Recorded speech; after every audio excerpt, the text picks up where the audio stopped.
오늘 본문 말씀은 에베소서 4장 25절에서 5장 2절까지의 말씀인데, 에베소서가 전체 6장인데 1장부터 3장까지는 기본 원리에 관한 말씀이고, 4절부터 이후의 부분은 이제 실천편이 되겠습니다.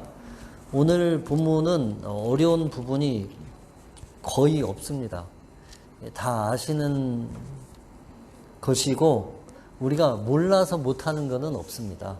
다 알지만 실천하기가 어려운 부분인데, 또 사도 바울이 에베소 교인들에게 또는 이 에베소서를 읽는, 듣는 당시에 예수님을 따르는 사람들에게 일반적으로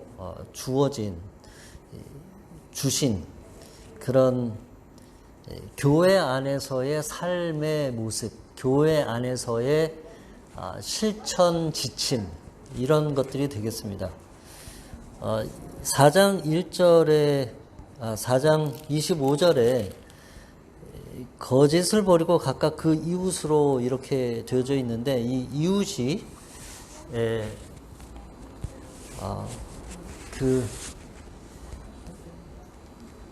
굿뉴스 트랜슬레이션에 의하면 다른 믿는 사람들에게 이렇게 하라, 이렇게 되어져 있습니다. 그러니까 세상 사람들과 또 세상에 나가서도 그러해야 하겠지만, 이 문맥상 이후에 주어지는 본문의 말씀들은 교회 안에서 혹은 다른 믿는 사람들에게 이렇게 행하라 하는 그런 말씀이 되겠습니다. 그 뒤에 후반부에 나오는 이는 우리가 서로 지체가 됨이라 하는 말씀이 그것을 더 강하게 말씀해 주고 있습니다. 같이 예수님을 믿는 사람들, 같이 예수님을 주로 고백하는 사람들 사이에 이러한 구체적인 행동 양식과 세부 지침이 있습니다. 이렇게 행동하면 좋겠습니다 하고 바울이 에베소 교회 교인들에게 전해준 말씀이 되겠습니다. 그 첫 번째가 뭐냐면 진실하게 하라. 거짓을 버리고 진실하게 하라. 함께 서로 믿는 사람들에게. 스가랴 8장 16절에 이제 구약의 말씀을 또 바울이 함께 염두에 뒀을지 모르겠는데요. 스가랴 8장 16절에 보면 너희가 행할 일은 이러하니라. 너희는 이웃과 더불어 진리를 말하며 너희 성문에서 진실하고 화평한 재판을 베풀고. 로마서 12장 5절에 이와 같이 우리 많은 사람이 그리스도 안에서 한 몸이 되어 서로 지체가 되었느니라. 이 함께 믿는 사람들일수록, 교회 안에 있는 사람들일수록 더욱더 진실을 말하라. 거짓으로 대하지 말고 진실함으로 하라. 물론 우리가 이제 다 그렇게 할 줄로 알지만, 그렇지 않을 때 우리가 더 당황하게 되죠.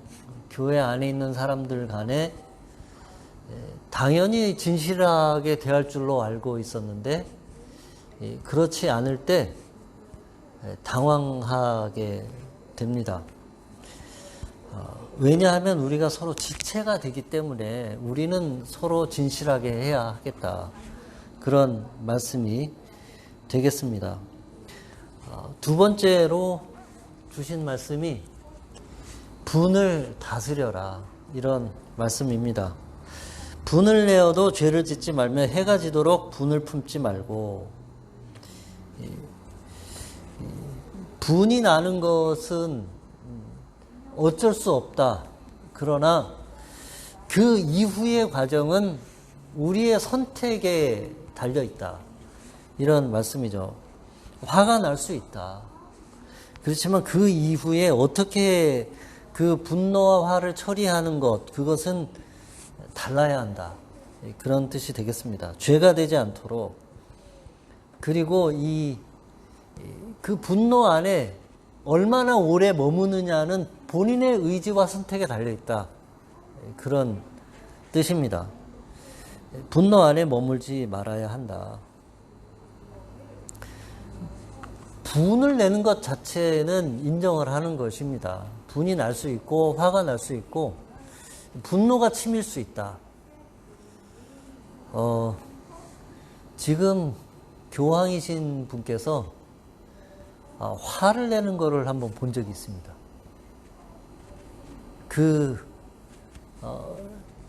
교인들이 이렇게 많이 있는 데서 이렇게 악수를 이렇게 하는데 어떤 사람이 교황의 손을 확 잡아챘어요, 이렇게. 그런데 거의 무조건 반사적으로 교황께서 손을 딱 부리치고 얼굴에 화가 이렇게 났어요. 그걸 가지고 뭐 교황이 화를 낼 수 있느냐, 성도들에게 그렇게 할 수 있느냐, 이런 얘기가 있었는데 또 사과를 하셨죠. 화를 낸 거에 대해서, 분노한 것에 대해서 사과를 하셨는데 저는 굉장히 위로를 받았습니다. 어떻게 위로를 받았냐면 천하에 교황께서도 저러시는구나. 정말 교황께서도 저런 화를 내시는구나. 저분도 사람이구나. 그러면서 나는 왜 목사로서 저러하지 못할까? 목사로서 좀 홀리하게, 세인트하게 그렇지 못할까? 이런 생각을 했었는데 그 교황께서 그렇게 하는 것을 보고 너무 큰 위로를 받았습니다. 그렇지만 아무도 그 교황의 영성이 낮다거나 교황이 훌륭하지 않다거나 그렇게 얘기하는 사람이 없지 않습니까? 바울이 이제 그 부분을 말씀하는 거죠. 화가 날 수 있지만 그 분리를 하는 거죠. 이 분노와 화, 이것과 이 죄를 짓는 것, 이것을 이제 구분을 하는 건데, 이 분노가 공격이 되거나 다른 사람을 해하게 하는 연료가 되지 않게 하라. 그런 말씀이죠. 분노가. 자기가 이 분노가 일어날 때 그 지점이 있습니다. 그렇지 않은 부분도 있지만 대개의 경우 그 격발 장치가 있죠. 그 부분이 사람마다 다른데 그 부분이 자극이 되거나 그런 말을 듣거나 그런 상황이 되면 본인이 조절할 수 없는 그런 게 오죽하면 치밀어 오른다 이렇게 표현하지 않습니까? 이렇게 치밀어 오른다. 그런 부분을 성령님께 가져가고 내 이 방아쇠, 나한테 있어서 방아쇠는 어떤 것인가를 잘 생각해보고 그리고 그 부분을 하나님께 가져가고 예수님께 가져가고 그 부분에 대해서 자주 생각하고 묵상하고 또 그 부분을 하나님께서 성령님께서 만져주시기를 바라고 거기에 대해서 성령님께서 하나님께서 예수님께서 무엇이라 말씀하시는지 내가 그 말씀을 듣고 그 원인을 알게 되고 그 기원을 알게 되고 그러면 그때부터는 이 치밀어 오르는 것에 대한 면역이 생길 수 있습니다.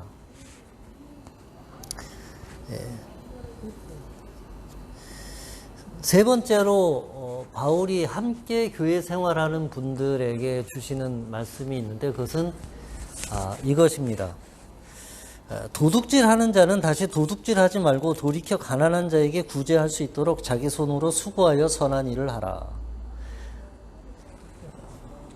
이 말씀은 이 바울이 가지고 있는 일에 대한 생각, 노동에 대한 생각, 밥벌이에 대한 생각을 우리에게 알려줍니다. 고린도전서 4장 12절에 보면 또 수고하여 친히 손으로 일을 하며, 누구 얘기냐 하면 바울 자신의 이야기입니다. 내가 스스로 수고하고 친히 손으로 일을 해서 그래서 내 밥벌이는 내가 합니다. 내가 고린도 교회인 여러분들에게 요만큼도 금전적으로 손해를 입히거나 신세를 진 일이 없습니다. 밥벌이는 거룩하다. 노동은 거룩하다. 말이 아니라 실제로 그러하다. 내 자신의 삶을 책임지고 내 가족의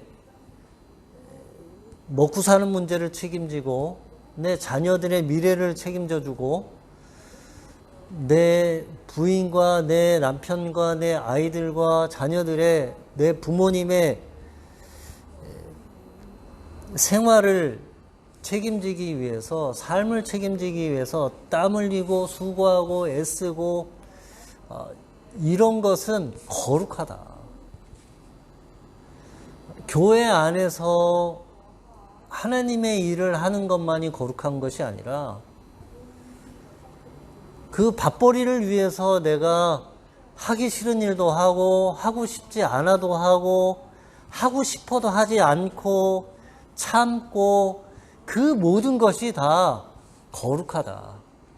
이게 사도 바울의 생각입니다.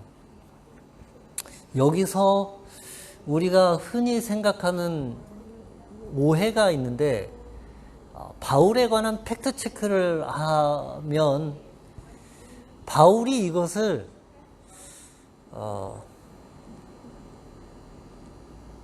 특별히 다른 사람들과 다른 길을 선택했다 이렇게 생각하면 약간의 오해가 있습니다. 바울은 기본적으로 바리새인입니다. 바리새인.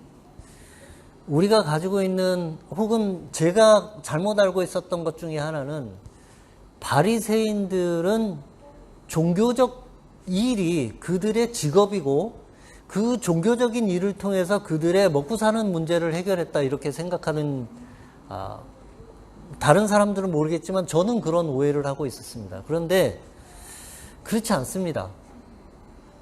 바리새인들에게 있어서 성경을 읽고 하나님의 말씀을 연구하고 하나님의 말씀을 지키고 이런 것들은 그들의 직업과는 전혀 상관이 없는 일입니다. 바리새인들은 각자 자기의 직업이 다 따로 있었습니다. 자기의 생업이 다 따로 있고 거기에 플러스 바리새인의 일을 했습니다. 어찌 보면 왜 바리새인들이 그렇게 목이 고들 수밖에 없는지를 좀 이해할 수 있는 대목이 있습니다. 바리새인들은 본래적으로 각자 자기의 직업들이 다 있고, 그리고 엑스트라로 성경을 연구하고 말씀을 읽고 말씀을 지키고 그렇게 살았습니다. 바울의 집안이 바리새인 집안이죠. 톰 라이트는 이렇게 얘기하고 있는데, 바울의 집안 자체가 바리새인이고 그 바울이 했던 일, 텐트 만드는 일은 그 바울 집안의 패밀리 비즈니스였을 것이다 이렇게 얘기합니다. 바울이 그래서 어려서부터 그 가업을 잘 알고 텐트 메이킹 하는 것을 잘 알고 그 텐트 메이킹 비즈니스를 잘 알고 실제로 자기가 그 기술이 있고, 그래서 텐트 메이킹 비즈니스를 하는 것이 바울에게는 너무도 자연스러운 과정이었다 이렇게 이야기를 합니다. 그 당시에 다른 유력한 사도들은 교회의 헌금과 교회의 도움으로 다 가족들도 부양하고 그렇게 살았습니다. 바울은 그렇다고 해서 바울이 텐트 메이킹만 고집한 것은 아니었습니다. 필요할 때는 일을 하고 돈을 벌고 또 지원과 도움을 받아야 할 때는 빌립보 교회와 골로새 교회와 이런 교회들의 또 지원을 또 받기도 하고 이렇게 했습니다. 그때그때 상황에 따라서 하나님이 주시면 주시는 것으로 또 자기가 스스로 벌어야 할 때는 또 스스로 버는 방식으로 이렇게 어느 것 하나가 진리다 이렇게 생각하지 않고 그 상황에 맞게 그렇게 일을 했습니다. 바울은 그것을 알고 있는 사람이었습니다. 밥벌이는 거룩하다. 어떻게 신앙과 믿음을 비즈니스 상황 속에서 지켜내야 하는지를 잘 알고 있고 스스로 경험을 했던 그런 사람입니다.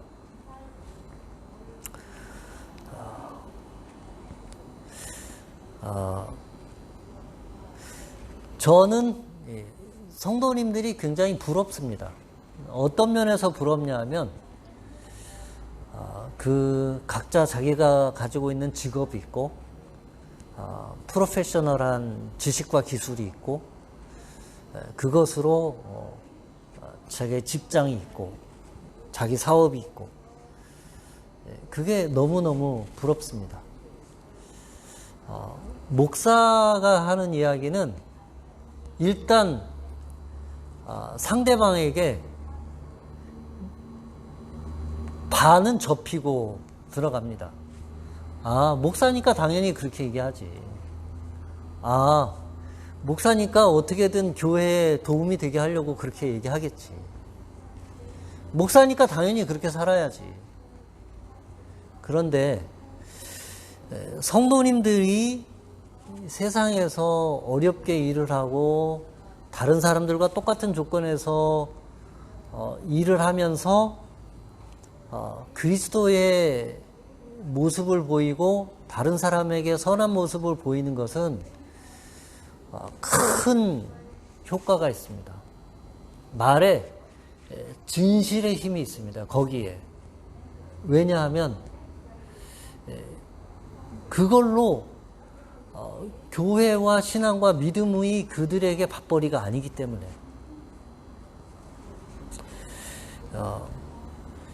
앞으로 우리 교회와 신앙의 소망은 성도님들에게 있습니다. 성도님들이 자신의 삶을 살면서 밥벌이를 하면서 그러면서 복음의 향기와 빛을 낼 때 그때 더 힘이 있습니다. 그러한 삶의 능력이 여러분들의 삶 속에 나타나기를 주님의 이름으로 축복드립니다. 그 다음에 바울이 주시는 말씀은 무릇 더러운 말은 너희 입 밖에도 내지 말고 오직 덕을 세우는 데 소용되는 대로 선한 말을 하여 듣는 자들에게 은혜를 끼치게 하라. 말에 더러운 말이 있고 말에 선한 말이 있습니다.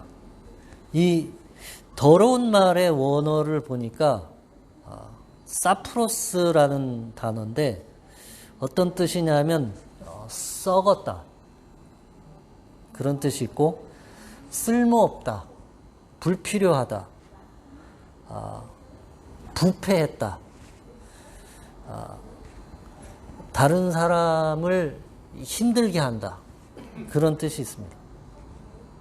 그렇죠. 이게 무슨 물리적으로 사람을 힘들게 하지 않더라도 말만 가지고도 얼마든지 다른 사람을 어렵고 힘들게 할 수 있습니다. 썩은 말, 불필요한 말, 부패한 말, 다른 사람을 힘들게 하는 말,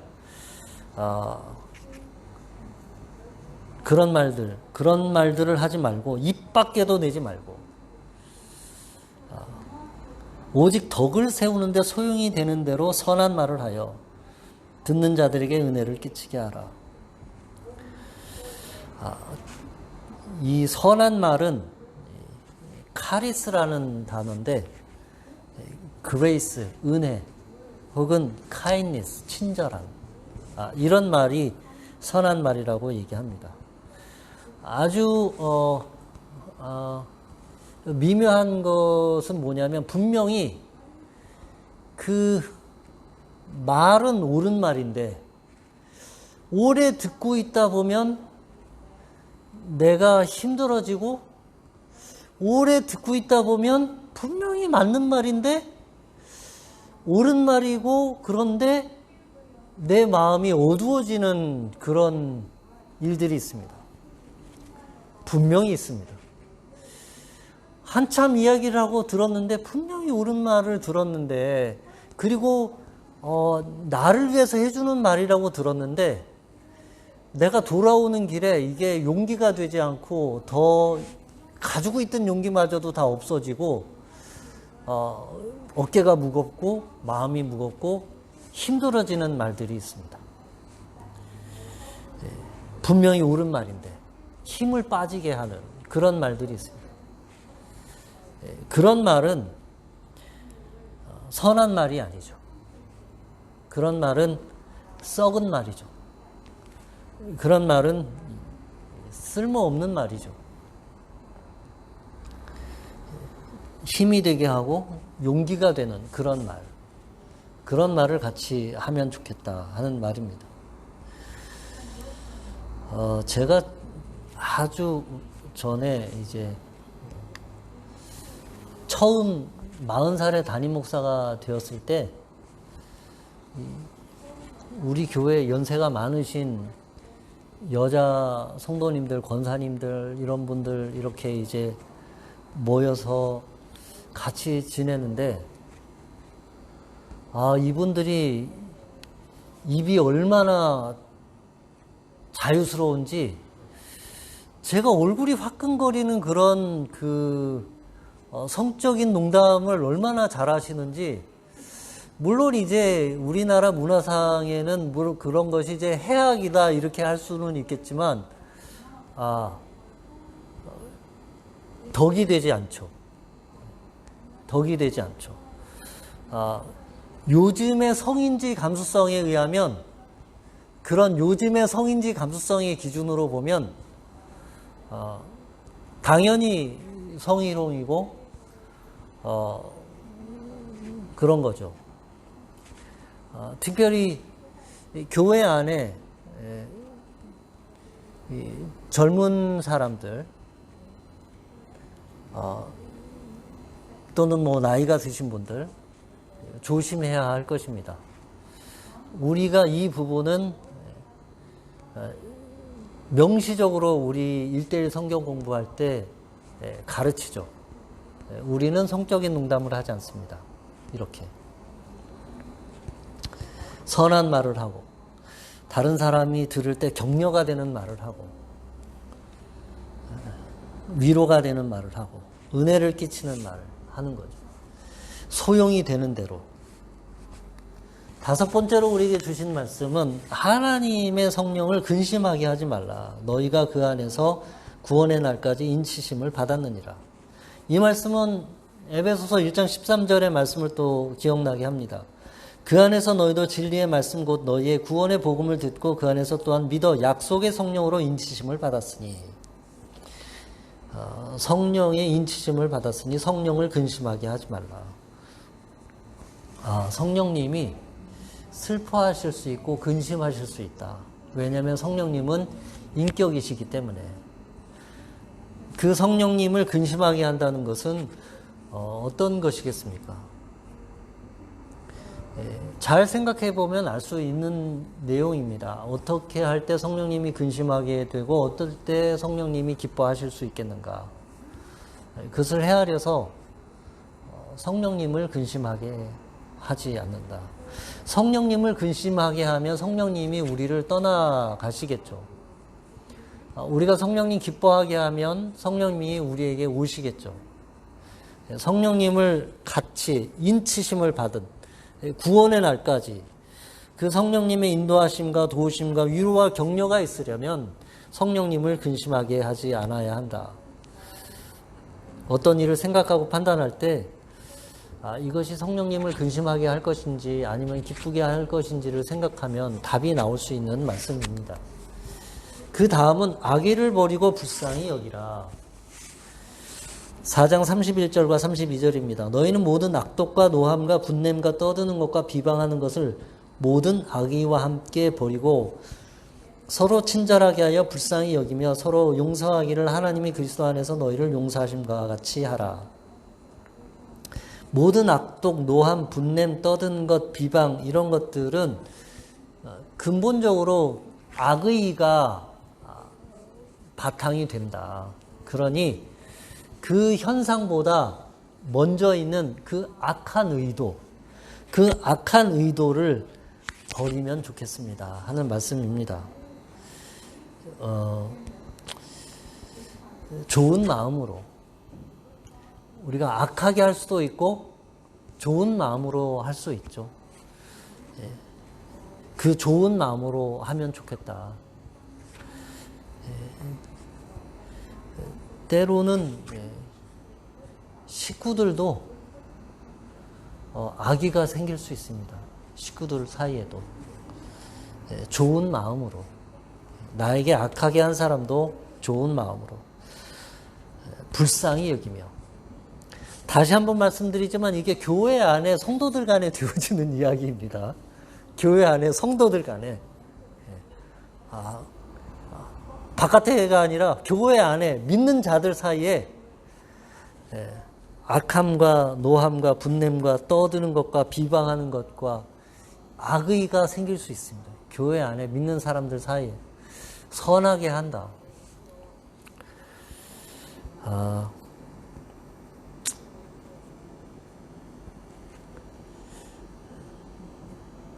마음은 그렇지 않지만 의식적으로, 의도적으로 내가 좋은 마음으로 이렇게 한다. 그게 맞습니다. 특별히 믿는 자들 사이에 분명히 서로 힘들게 하고 상처 줄 수 있고 악의를 가지고 나한테 덤빌 수 있지만 내가 좋은 마음으로 하겠다. 하나님 좋은 마음으로 하겠습니다. 불쌍히 여기며 서로 용서한다. 불쌍히 여기는 마음이 중요합니다. 불쌍히 여기려면 본인이 충만해야 상대를 불쌍히 여길 수 있습니다. 본인이 충만하지 않으면 상대를 불쌍히 여길 수가 없죠. 용서도 하나님이 그리스도 안에서 너희를 용서하신 같이 하라. 이 원리는 맞는 원리인데 실제로 실천하기는 굉장히 어렵습니다. 더군다나 그런 거가 더 어렵습니다. 너 왜 용서하지 않아? 하나님이 용서하라 했는데 왜 너 용서하지 않아? 용서를 할 수 없는, 용서하기가 어려운 것을 조금 이해를 해줄 필요가 있습니다. 그리고 본인 스스로도 내가 왜 저걸 용서하지 못하지 하면서 너무 그렇게 어려워할 필요는, 또 자기를 힘들게 할 필요는 없습니다. 용서는 하나님의 은혜가 있어야 용서할 마음이 생깁니다. 내가 용서를 만들어낼 수 없습니다. 용서한 척 할 수는 있지만 용서는 하나님의 은혜가 내 안에 충만하게 작동해야, 그래야 할 수 있습니다. 그래서 하나님, 내가 용서하고 싶은데 용서가 잘 되지 않네요 하는 그 마음도 하나님 앞에 내려놓고 하나님께 맡기고 잠잠히 하나님을 기다리는 그런 것이 필요합니다. 용서하고 화해는 아주 다른 겁니다. 화해는 용서가 된 그 이후의 과정입니다. 용서는 상대방이 변하지 않은 상태에서도 내가 용서할 수 있습니다. 그런데 화해는 상대가, 가해자가 변해야 될 수 있는 게 화해입니다. 우리는 종종 오해를 해서 왜 용서하지 않아 이렇게 얘기하는데, 사실은 말은 그렇게 하지만 생각은 화해까지를 생각하고 얘기를 합니다. 그러면 피해자는 마음이 어렵고 고통스럽습니다. 누가 피해자고 누가 가해자인지 알 수 있는 방법이 있습니다. 아주 정확하게 알 수 있어요. 표면적인 거 말고 누구나 다 자기 입장에서 얘기하기 때문에 다 얘기를 들어보면 아, 가해자도 그럴만하다 이렇게 얘기를 생각할 수 있습니다. 그런데 정확하게 알 수 있는 건 뭐냐면 화해를 서두르는 사람이 가해자입니다. 화해를 서두르는 사람이 가해자입니다. 피해자는 그게 용서가 되지 않기 때문에 언뜻 그 화해를 받기가 어렵습니다. 피해자는 가해자를 피하고 싶어 합니다. 왜냐하면 두려움이 있기 때문에. 그런데 또 주변은 왜 용서 안 해? 이렇게 얘기하면서 사실은 그들 머릿속에는 화해를 생각하고 있습니다. 그래서 어렵습니다. 화해는 가해자가 충분히 자기 잘못을 인정하고 피해자가 그 용서를 받아들일 수 있을 때까지 기다려주고 피해자가 이제 그만하면 됐다 할 때까지 끊임없이 사과하고 용서를 구하고 그런 이후에 피해자의 피해가 다 보상이 되고 그리고 나서 되어져야 할 것이 화해입니다. 영어에도 단어 자체가 다릅니다. 용서는 forgiveness고 화해는 reconciliation입니다.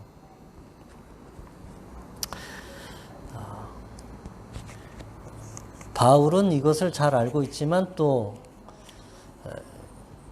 그리스도 안에서 너희를 용서하심과 같이 너희도 용서하라 하셨으니 우리는 어렵지만 이 용서의 선택을 하고 하나님께 기도하는 것이 맞겠습니다. 그러나 너무 자책하지는 말고 하나님의 은혜가 주어질 때까지 기다리는 것이 맞겠습니다. 다음으로 주신 말씀은 이 모든 것들이 이 구체적인 세세의 지침의 근본이 무엇이냐? 그것이 다 사랑 안에서. 에베소서에 나오는 4장과 5장에 나오는 사랑 가운데서라는 단어만 조금 찾아봤습니다. 그랬더니 사랑을 받는 자녀같이 사랑 가운데서, 사랑 가운데서, 사랑 안에서, 사랑 안에서 이 모든 것들이 사랑 안에서 되어진다 하는 말씀입니다. 또 그 전에 말씀에 주어진 것들을 한번 돌아보면 이제까지 에베소서 1장과 2장과 3장과 4장을 보았는데 1장과 2장과 3장과 그 4장 전반부에 오늘 세세한 구체적인 지침 앞에 나온 말씀들을 한번 되돌아보면 이런 원리들이 있습니다. 이 모든 세세한 교회 안에서 우리가 서로 이와 같은 세부 지침을 지키는 원리와 이유는 성도를 온전하게 하고 봉사일을 하게 하여 교회를 세우고 그리스도의 몸을 세우는 데 있다. 우리가 하나님을 아는 것과 믿는 것에 하나가 되어야 하겠다. 아는 것과 실천이 하나가 되어야 하겠다. 너희는 욕심을 버리고 썩어져가는 구습을 따르는 옛사람을 벗어버리고 새 사람을 입어라. 그 새 사람을 입은 행동이 이와 같은 것이다. 그리고 주어진 말씀이 또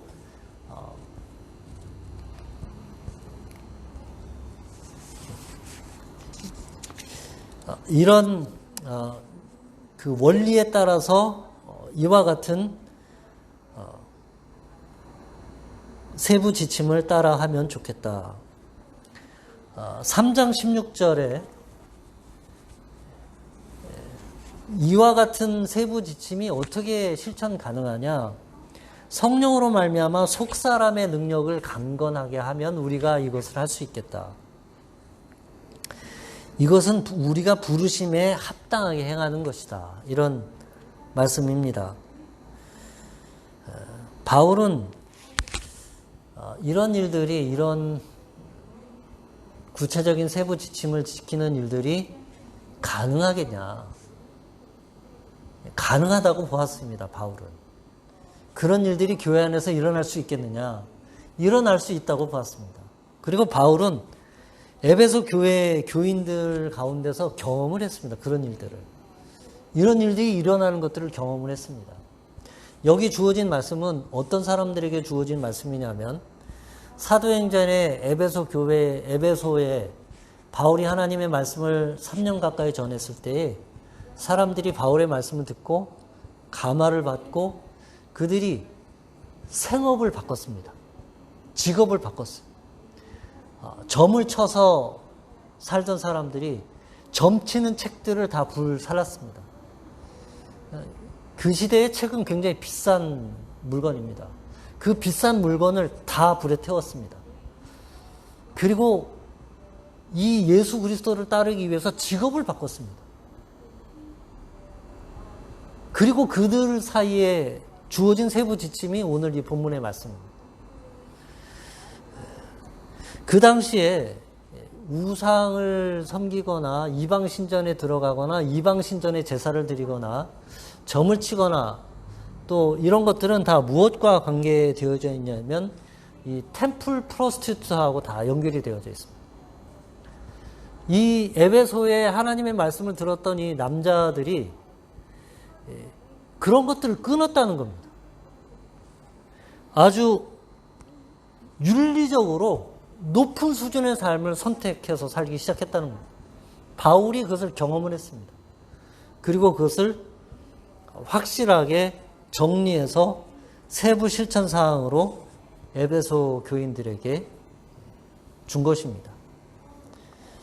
바울은 이것이 가능하다고 믿었고 경험했고 실제로 에베소에서 이런 일들이 일어나는 것을 경험을 했습니다. 그것이 오늘날에도 가능하다. 이것이 오늘 에베소에서 하나님이 우리에게 주시는 말씀입니다. 그것이 오늘날에도 가능하다. 교회를 통해서 가능하다.